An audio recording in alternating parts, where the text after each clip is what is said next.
Alright, let's see. What about the frame rate? They do look alright. Let me grab the chat.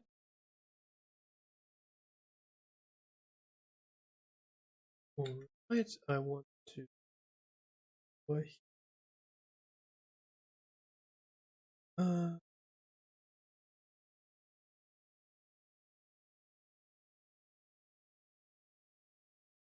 See you put it in there. Alright. So the preview looks also right. Okay. That is actually the case. I still have no dropped frame rates, which is great. Now I only have to get the tabletop simulator picked up by OBS. Gonna wait that simulator.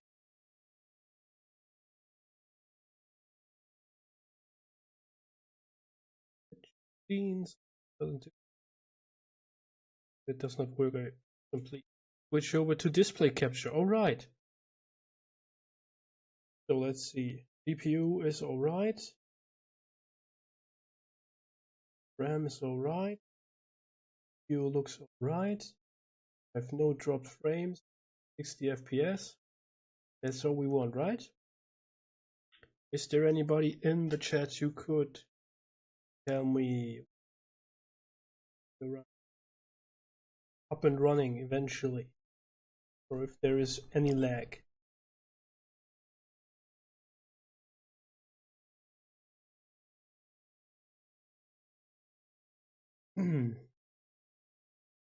Anybody on the chat right now? Please let me know. Oops, sorry for the noise.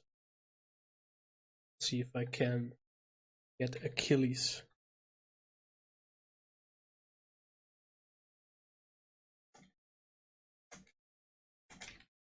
To tell me. Let me know. Bad now.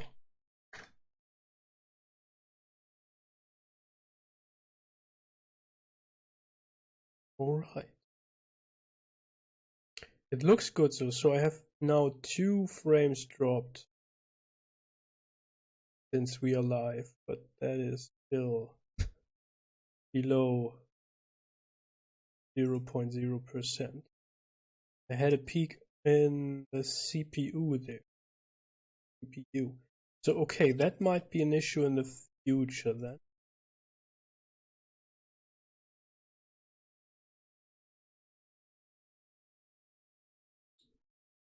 When I'm running programs that take more processing power, of course, of the CPU, because I now switched the encoder from the GPU to the processor. Double check backend. Also looks good. Very good quality. Alright. So then let's get rambling again. Sorry for the delay, for these 4 minutes lost to you, the viewers. I hope it's now working alright. If not, please let me know in the chat. So today I've taken over the Coffee, Kegs and Kriegsspiel episode. We had a try before, unfortunately, because I had switched over to OBS, a new version of OBS. There were some issues with the encoder, but it looks good to me now. I hope that keeps being the case. And we want to talk today, because Marshall is not here with us today. Marshall has surgery. We wish him all the best. I stepped up, and we want to talk today about asymmetry in Kriegsspiel scenario design, maybe even wargame design if you want to expand. Let me quickly grab another color for my mouse so that you can cursor here, that you can better see what I'm pointing at. Alright, so yesterday's Open Saturday game was again the Bohemian Incursion scenario.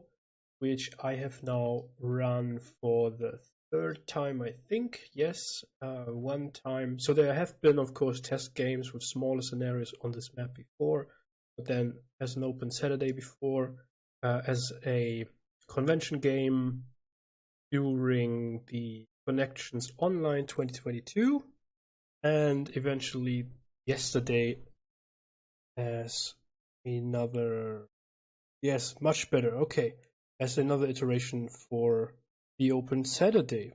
Great to hear. Yeah, I have some dropped frames in the codec, but I hope it's working well. I will, if it's getting worse, please let me know, but I will check that. I switched from CPU, or from GPU to CPU. Yeah.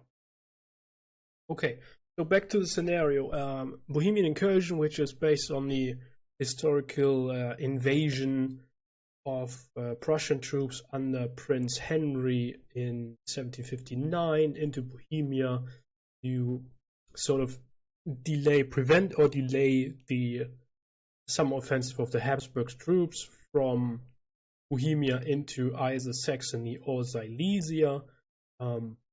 This was a surprise attack of the vanguard forces of Prince Henry, and the Prussians succeeded historically, facing very little resistance. I think about 3,000 soldiers of the Habsburg forces somewhere around here in this area, and 60 kilometers further to the west, where a second column entered Bohemia.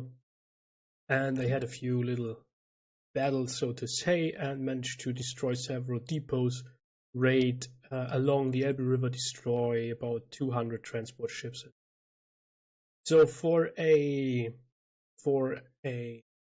gameplay reasons, I have obviously adjusted the order of battle for both teams. Actually, the Prussians have more troops than they had in this sector here, and the Habsburg forces have many more troops than they would have had historically in the situation. If I had gone with the historical order of battle, of course, there wouldn't have been much of a game, because Habsburgs are quickly outflanked and would have to retire from this area. So you could say I have somewhat balanced the scenario, because number-wise, both armies are about the same strength. The only difference is that the Habsburg forces have more light troops, so light cavalry, hussars, and light infantry, the Grenzer infantry, and the Prussians have more heavy forces, like more dragoons and cuirassiers and grenadiers, so more punching power, but a little bit slower and a little bit worse in rough ground. Nonetheless, I would say this scenario is pretty much an asymmetrical scenario. When we think about war games, like board games, let's say, many people do want to have a somewhat balanced scenario.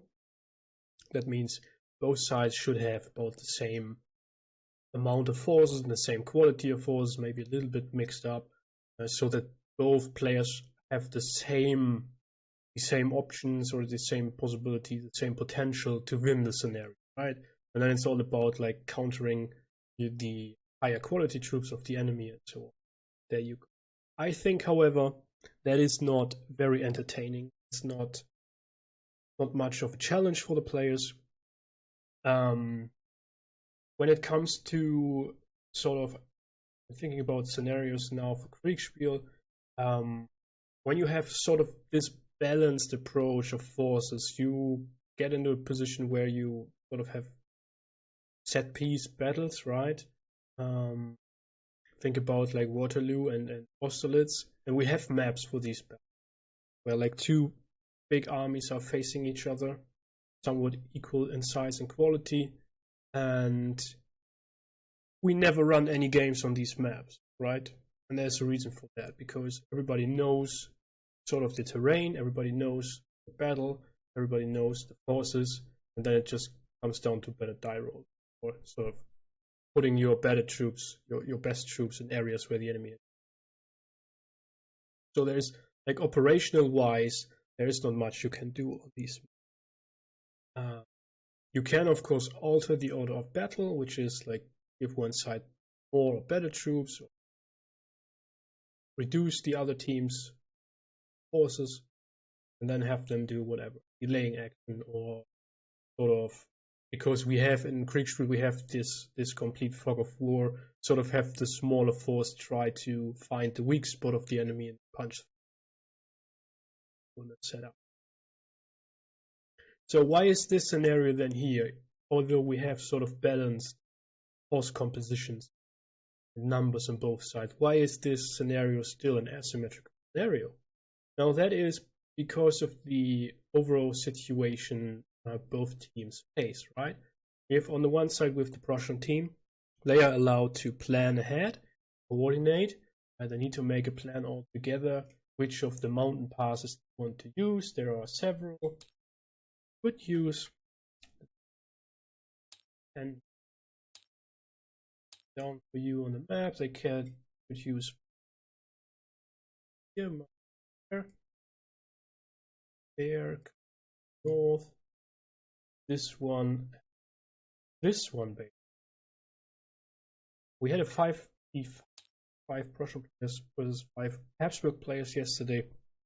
So one of the columns is coming down in the east, no matter what. Then in the west, there's one player who can decide whether to take this mountain pass, and then we have 3 players, sort of the main column with the overall commander who has a strong infantry wing and 2 cavalry wings to protect it. And in the scenario yesterday, the Prussians tried to concentrate in this area around Kolm, Deutsch Neudörfel, to sort of gain control of these heights and then operate from there to depots in Karwitz and Aussig, where their objective, together with one over here in Triplet. And their plan was to bring one of their central cavalry wings down here, this, and sort of have them swing to the east and concentrate with the other. That didn't happen for several reasons. Kolm was heavily defended, as it was historically basically a strong point the Prussians had to face. And once the Habsburg reinforcements arrived, they started pushing the cavalry to the west in support of command the Töplitz forces playing westernmost Russian attack. Now, so the Prussians are allowed to coordinate and come up with a plan and a strategy altogether, but once they are committed, once they have decided which mountain passes they want to go through, they are sort of out of contact. Of course, they can send couriers, and they did so yesterday as well, but to be safe and secure, you have to send them back through the mountain passes, which takes additional amount of time, obviously, to then arrive. Some of the couriers were actually intercepted, so they tried to send one on the quickest way around Kolm here and then over to the western forces. At least 2 or 3 messages were intercepted this direction, and I believe 2 from west to east to the overall command. They really have an issue to coordinate their efforts once they are in the mission. For the Habsburg forces on the other side, and that's why I think this is an asymmetric scenario, we have 3 Habsburg players on the board at the beginning of the game, and they are not allowed to coordinate together. They do not know that this invasion is coming. They are basically on garrison duty, waiting for reinforcements to arrive from Prague, and then prepare the summer offensive, right? This scenario is set in mid-April. So they are just sitting around, and then out of a sudden they get reports from their spread out forces. Oh look, there are Prussian columns coming down the mountain passes, what shall we do? And then they need to start sort of coordinating and making a plan how to face them. The scenario also has the main force of the Habsburgs come on later on turn 3 or 4. Yesterday, this team had quite a lot of luck. Both formations came in on turn 3. That is an infantry wing with the overall commander who decided to enter at Sushi, and a cavalry wing which moved by via Aussicht to attack the path here, and you can, I think everybody who knows a little bit about us here and has played knows who this player might be. Once the overall commander arrives on the field, he really has the issue to get an overview of what is going on the field, and we talked about that yesterday in the debriefing. If you want to watch the game from the umpire view, by the way, you can go to my Twitch channel, or tomorrow check out my YouTube channel, video on demand. We talked about that in the debriefing. Amantis was here the overall commander of the Habsburg team.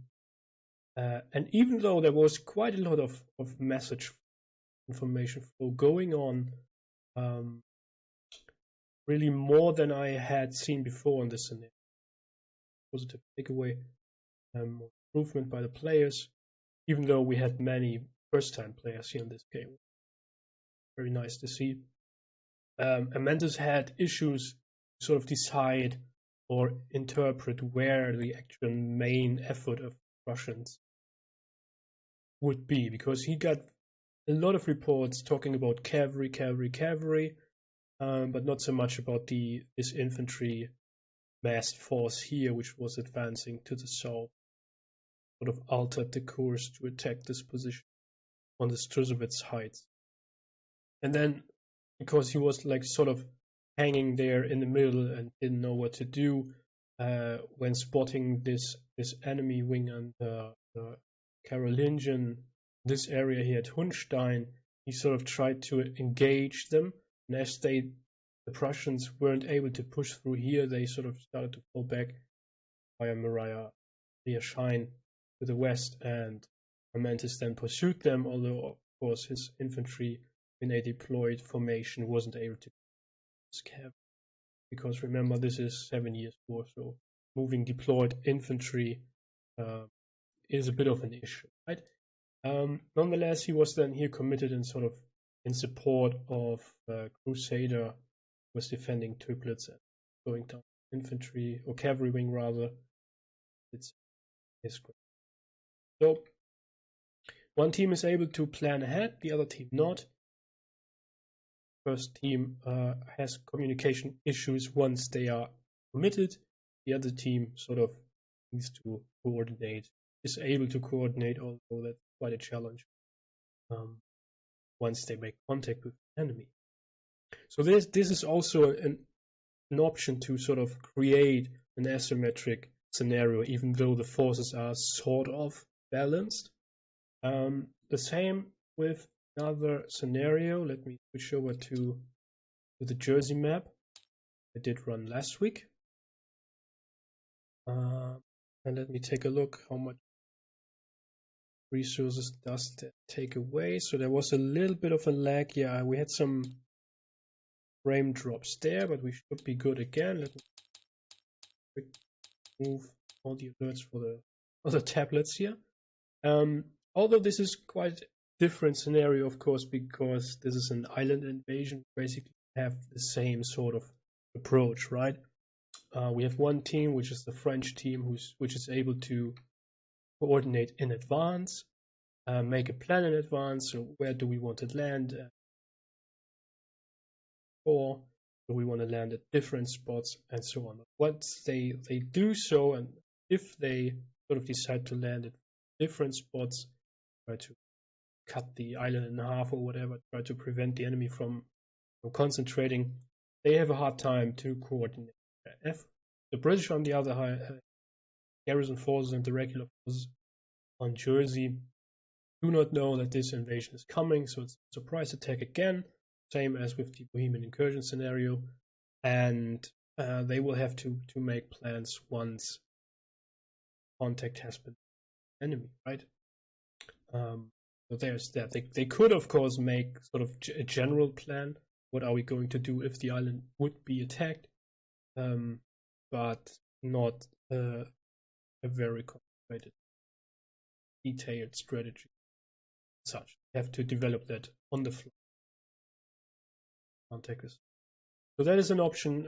And again, numbers wise, I think the French are a little bit try to remember. I think we have about 4,000 troops on the British side, militia and regular forces, and then yeah, about the same, a little bit less, I think.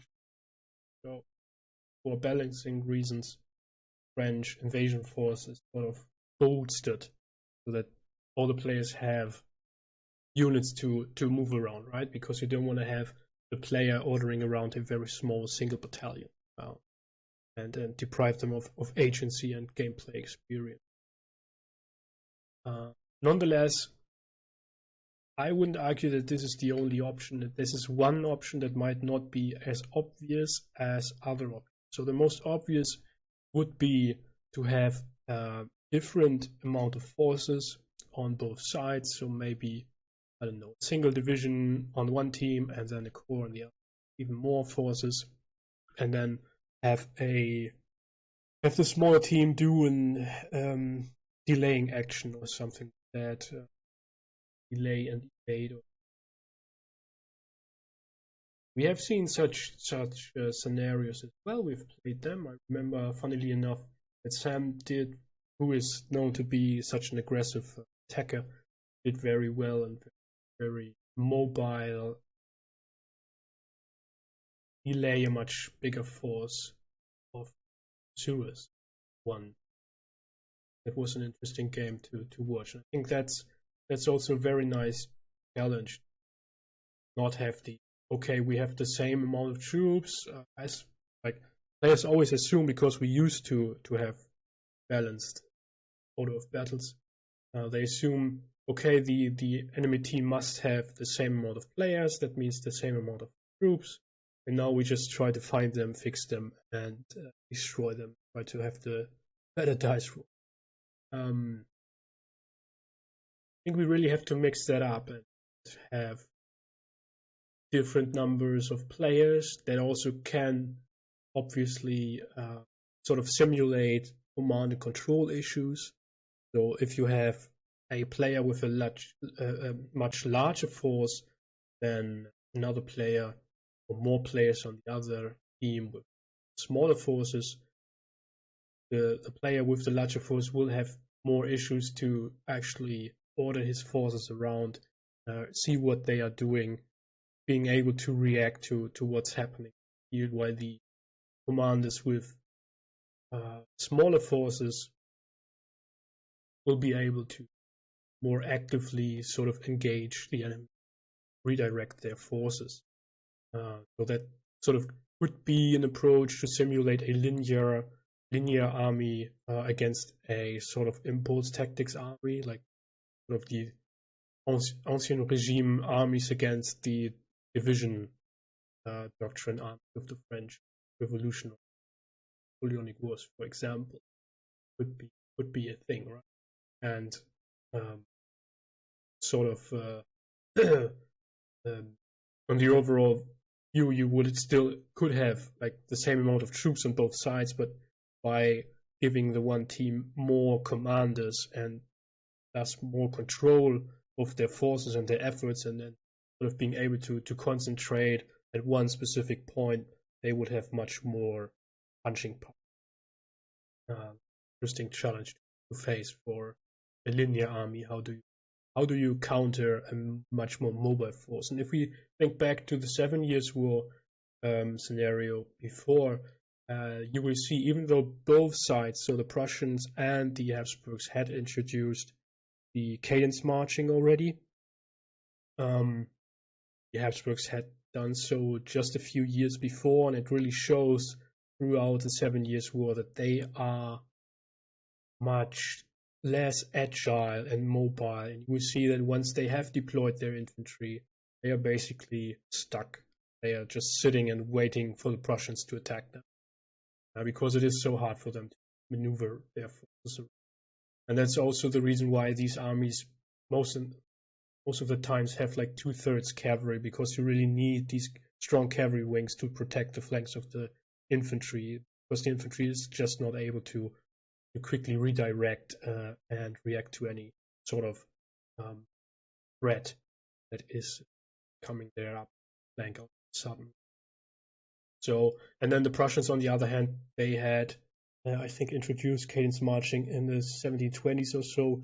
They were much more used to it, and you will see that that's the reason why Frederick was able to avoid this aggressive oppressed doctrine, pushing forward battalion after battalion, and really sort of trying to break through the enemy, or this opaque battle formation thing, and all that is sort of based on cadence ability, where you have battalions that can move agile. Still not as agile as Napoleonic battalions, of course, but so brigades even.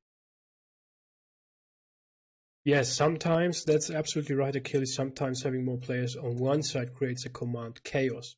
That's right. I mean, that's a different challenge, then, right?